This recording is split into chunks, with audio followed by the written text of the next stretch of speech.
মানালি জগৎসুখ যে গ্রামটা খুবই ছোট্ট। এর আগেও আমরা 2 বছর আগে 1 মাস ছিলাম, তখন এই গ্রামটা খুব ভালো লেগেছিল।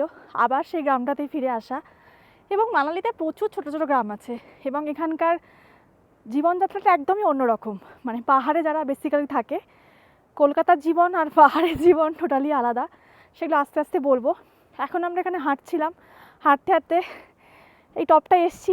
এখানে একটা ছোট্ট মন্দির আছে যেখানে পাথরের ওপরে বজরঙ্গবলীর একটা মূর্তি আঁকা রয়েছে।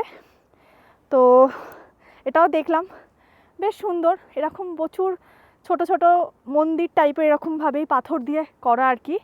তো সেগুলো বিভিন্ন জায়গায় জায়গায় আছে।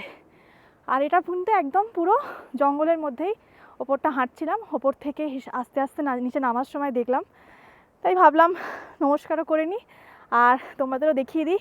ইভিনিং ওয়াক করছিলাম, মোটামুটি আজকে ভালোই হাঁটা হলো। এবার আস্তে আস্তে আবার নিচের দিকে নামা শুরু করব, কারণ অলরেডি 5টা বেজে গেছে।